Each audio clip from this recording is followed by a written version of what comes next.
Hi అండి. అందరికీ నమస్తే. నేను మీ గీత. మై డియర్ రాక్షసుడు పార్ట్ 32. మధురా ఎక్కువ ఒక్కదానివే కదా, ఇప్పటికీ బాగా లేట్ అయింది అని అన్నాడు. అవును, ఇంట్లో చిన్ని ఒకతే ఉంటుంది.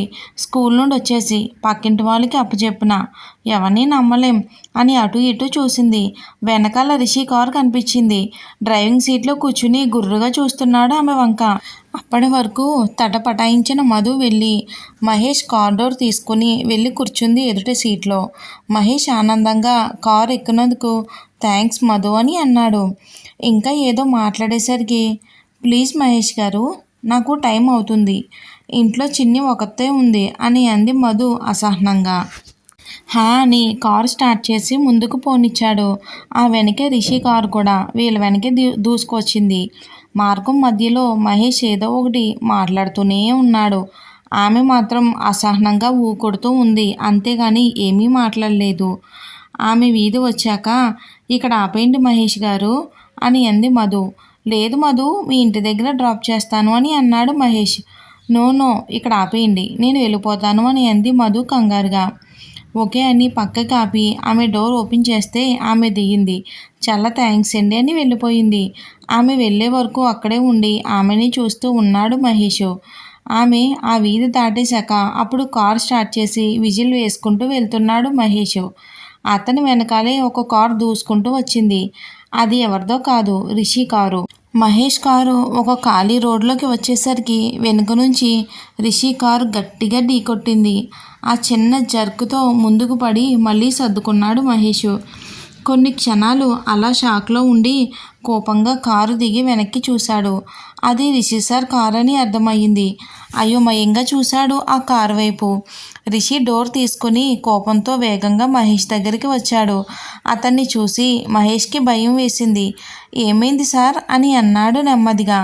మహేష్ కాలర్ పట్టుకుని అతని వైపు లాక్కుని ఎర్రబడ్డ కళ్ళతో అతన్నే చూస్తూ ఉన్నాడు. కారు నీ ఒక్కడికే ఉందా, లేక నువ్వు లిఫ్ట్ ఇవ్వడానికి వేరే ఎవరు దొరకలేదా, లేక నీ ఒక్కడికే కారు ఉందనేమో అనుకుంటున్నావా? మీరు అసలు దేని గురించి మాట్లాడుతున్నారు సార్ అని అన్నాడు మహేష్ కంగారుగా. నువ్వింకా నాటకాలు ఆడకు. ఎవరి గురించి మాట్లాడుతున్నానో, దేని గురించి మాట్లాడుతున్నానో నీకు తెలుసు. ఇక నుంచి మన ఆఫీస్లో ఎవరికైనా లిఫ్ట్ ఇచ్చినట్లు కనిపిస్తే నెక్స్ట్ మినిట్ నీ చావు అని విసురుగా అతన్ని వదిలి వెనక్కి తిరిగాడు రిషి. మధుకి నువ్వు దూరంగా ఉండకపోతే నువ్వు వేరే జాబ్ చూసుకోవటం కాదు, దేనికి పనికి రాకుండా చేస్తాను అని అటు తిరిగి వార్నింగ్ ఇచ్చి వెళ్ళిపోయాడు. కార్ని రివర్స్ చేసుకుని వేగంగా పోనిచ్చాడు. రిషి వెళ్ళిన వేగానికి అక్కడ దుమ్ముతో నిండిపోయి ఉంటే అలాగే చూస్తూ ఉన్నాడు మహేష్ రిషిని ఆశ్చర్యంగా. అసలు మధుకి రిషి సార్కి ఏంటి సంబంధం? ఇద్దరు ఒక మాట కూడా మాట్లాడుకోవటం చూడలేదు. కానీ మధుకి లిఫ్ట్ ఇస్తే ఇతని సొమ్మేం పోయింది? బాబోయ్, ఒక్క 10 నిమిషాలు చెమటలు పట్టించాడు అనుకుని కారు స్టార్ట్ చేసుకుని వెళ్ళిపోయాడు మహేష్. ఇంటికి వెళ్ళిన మధు అలసటగా సోఫాలో కూర్చుంది కళ్ళు మూసుకుని. అక్క అని చిన్ని అప్పుడే వచ్చింది స్కూల్ నుంచి. కళ్ళు తెరిచి, చిన్ని వచ్చేసావారా, ఫ్రెష్ అయ్యరా, నీకేమైనా చేసి పెడతాను తినడానికి. సరే అక్క, ఈలోగా నేను బట్టలు మార్చుకుని వస్తాను. లతాక్కేది అంది చిన్ని. పెళ్లి హడావుల్లో తిరుగుతుంది. ఎల్లుండి నుండి పెళ్లి కూతుర్ని చేసేది కదా, అందుకే కార్డ్స్ ఇవ్వడానికి వెళ్ళారు. ఓ అని అంది చిన్ని. మధు కూడా ఫ్రెష్ అయ్యి పకోడీలు వేస్తుంది. ఈలోగా ఫోన్ వస్తుందని చూస్తే మధు వాళ్ళ అమ్మ. మధు, ఎలా ఉన్నావు? ఈ మధ్యన ఫోన్ చేయడమే మానేశావు అని అంది మధు వాళ్ళ అమ్మ ప్రభావతి. నేను బాగానే ఉన్నానమ్మా, మీరు ఎలా ఉన్నారు? ఆఫీస్లో వర్క్ ఎక్కువగా ఉండడం వలన ఫోన్ చేయడం కుదరడం లేదమ్మా అని అంది మధు నెమ్మదిగా. లతకి పెళ్ళి కుదిరిందంటగా, ఫోన్ చేసి చెప్పింది తప్పకుండా రావాలి అని. మేము సరే అన్నాం. మీ ఫ్రెండ్కి కూడా పెళ్ళి అయిపోతుంది, నీకెప్పుడు పెళ్ళి అవుతుందో అని అంది మధు వాళ్ళమ్మ. మధుకి ఆమె పెళ్ళి గుర్తుకు వచ్చింది. ఎవరికి చెప్పా పెట్టకుండా పెళ్లి చేసుకుంది. ఇప్పుడు ఏమీ లేనట్టు ఉంది. ఆ విషయం గుర్తుకు రాగానే ఆమె తల్లి దగ్గర ఏమీ మాట్లాడలేక మౌనంగా ఉండిపోయింది మధు. ఏంటే, ఏమడిగినా ఏం మాట్లాడవేంటి అంది వాళ్ళమ్మ ఫోన్లో. అమ్మా, ఇప్పుడు నా పెళ్ళికి వచ్చిన తొందర ఏముందమ్మా, ముందు మన లోన్ అమౌంట్ కూడా క్లియర్ చేయాలి కదా, అప్పటి వరకు నా పెళ్లి మాట ఎత్తకొని అంది మధు. అది కాదే, ఎప్పుడు సరదా అప్పుడే అయిపోవాలి. పోనీ నీ మనసులో ఎవరైనా ఉన్నారా చెప్పు, నేను నాన్నతో మాట్లాడతాను అని అంది ప్రభావతి. వెంటనే ఆమె కళ్ళల్లో రిషి మెదిలాడు. కానీ అతని గురించి ఏమని చెప్తుంది? ప్రేమించుకున్నాం, పెళ్ళి కూడా చేసుకున్నాం. ఇప్పుడు మళ్ళీ అతను వేరే అమ్మాయిని పెళ్లి చేసుకోబోతున్నాడని చెప్తుందా? ఏమని చెప్తుంది? ఆమె ఉన్న పరిస్థితికి ఆమెకి ఏడుపు వచ్చింది. కానీ అదేమీ కనిపించనివ్వకుండా ఇప్పుడు పెళ్లి గురించి ఎందుకు? మనం ఆఫీస్లో తీసుకున్న లోన్ తీర్చాలి కదా. నేను పెళ్లి చేసుకుని వెళ్ళిపోతే అదెవరు తీరుస్తారమ్మా? నువ్వు నా పెళ్ళిగోల వదిలేయ్. నాకు పని ఉంది. నేను మళ్ళీ నీకు కాల్ చేస్తాను. నాన్నని అడిగానని చెప్పు అని ఫోన్ కట్ చేసింది మధు. మధు కాసేపు అలానే కూర్చుని ఆలోచిస్తూ ఉంది. ఈలోగా చిన్ని వచ్చి అక్క అని పిలిచేసరికి ఉలిక్కిపడి చూసింది. పకోడీలు నువ్వు చేసినవే ప్లేట్లో పెట్టుకుని వచ్చా, ఇదిగో తీసుకో అంటూ చేతిలో 2 ప్లేట్లు పట్టుకుని వచ్చింది. చిన్నగా నవ్వుతూ, థ్యాంక్స్ చిన్ని, నేను మర్చిపోయాను ఫోన్ మాట్లాడుతూ. ఇద్దరు కబుర్లు చెప్పుకుంటూ తిన్నారు. ఈలోగా లత అలసిపోయి వచ్చింది. పకోడీలు మీకేనా, నాకు లేవా అంది లత చేతి నిండా సంచులతో అక్కడే కూలబడిపోతూ.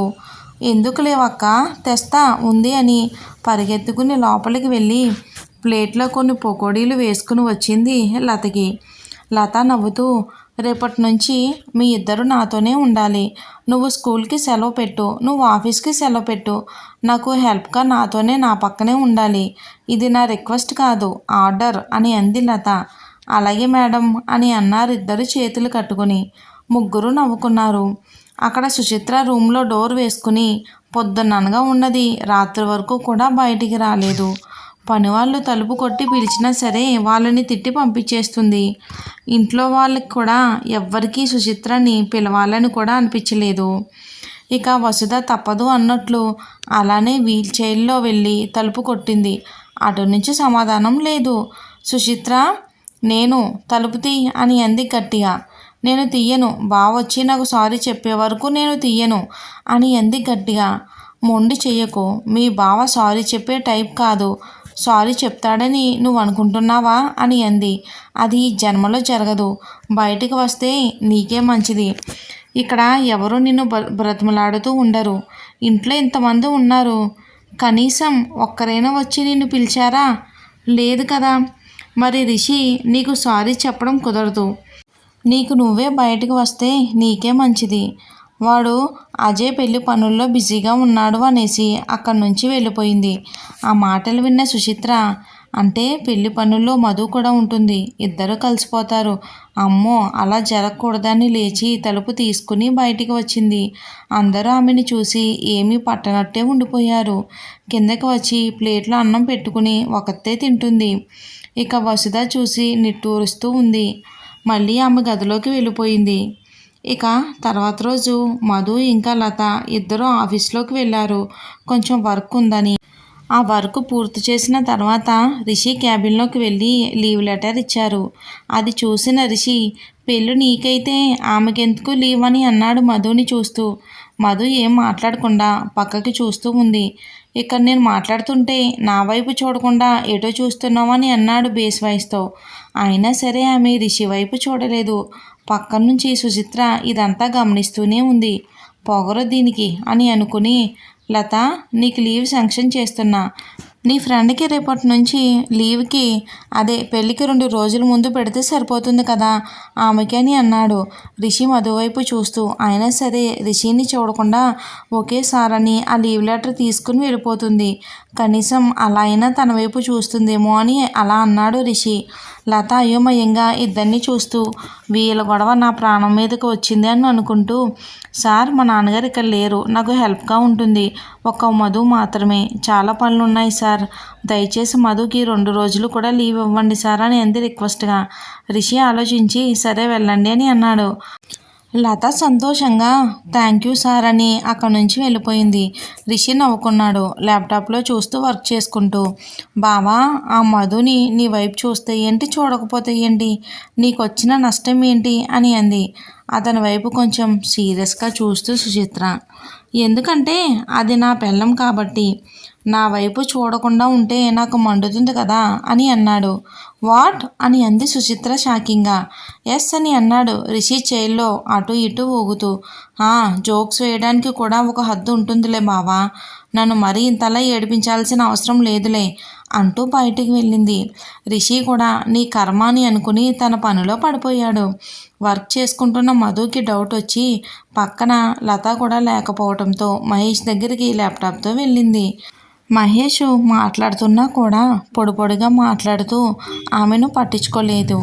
ఏమైంది అని అనుకుని తన టేబుల్ దగ్గరికి వచ్చేసింది మధు. అంటే రిషి మహేష్కి వార్నింగ్ ఇచ్చాడు కదా, దానివల్ల ఏమైనా దూరంగా ఉండొచ్చు. ఇక తర్వాత రోజు ఉదయం లతని పెళ్ళికూతుర్ని చేశారు. కొందరు ముత్తైదువులకు తాంబూలాలు ఇప్పించింది మధు. లతకి తల్లి లేనందువలన తానే అన్నీ చూసుకుంటుంది మధు. అతని తండ్రి కూడా వచ్చి మిగిలిన పనులు చూసుకుంటున్నాడు. మధు తల్లి తండ్రులు కూడా వచ్చారు ఆ రోజే. తల్లిని చూడగానే మధుకి ఎందుకనో చాలా బెంగగా అనిపించింది. వెళ్ళి గట్టిగా వాటేసుకుంది. ఆమె తల్లి, అయ్యో తల్లి ఏమైంది ఏంటి ఈ కొత్త అలవాటు అని అంది ఆమె తల నిమురుతూ. చూసి చాలా రోజులయ్యింది కదమ్మా, అందుకే అని ఆమెను వదిలి లోపలికి తీసుకెళ్ళింది. మధు తండ్రి కూడా సంతోషంగా పెళ్లి పనుల్లో పాల్గొంటున్నాడు. ఇంకా లతకి సొంత తల్లిలా మధు వాళ్ళమ్మ దగ్గరుండి అన్నీ చూసుకుంటుంది. ఇంట్లోనే తిరుగుతున్న చిన్నీని చూసి ఎవరో అమ్మాయి అని అడిగింది ప్రభావతి. చెప్తాలే అమ్మా తర్వాత, ఈ హడావిడంతా అయిపోని అని అంది మధు. ఆమె తల్లి కూడా అప్పటికి ఊరుకుంది. మధు నవ్వుతూ ఉన్నా కానీ ఆమె ముఖంలో ఏదో బాధ. ప్రభావతి కళ్ళు దాటిపోలేదు ఆ విషయం. అడగాలి అనిపించినా ఆగిపోయింది. ఆమె ఎలానో చెప్పదు అని. అందరూ మండపానికి వెళ్ళారు. పెళ్లి తంతు మొదలయ్యింది. రిషి వాళ్ళ ఇంట్లో వాళ్ళు సుచిత్ర కూడా వచ్చారు. రిషి అజయ్ పక్కన నవ్వుతూ సరదాగా మాట్లాడుకుంటూ ఉన్నారు. మరేం జరుగుతుందో మనం వచ్చే భాగంలో తెలుసుకుందాం. స్టోరీ నచ్చితే లైక్ చేసి ఛానల్ని సపోర్ట్ చేయండి.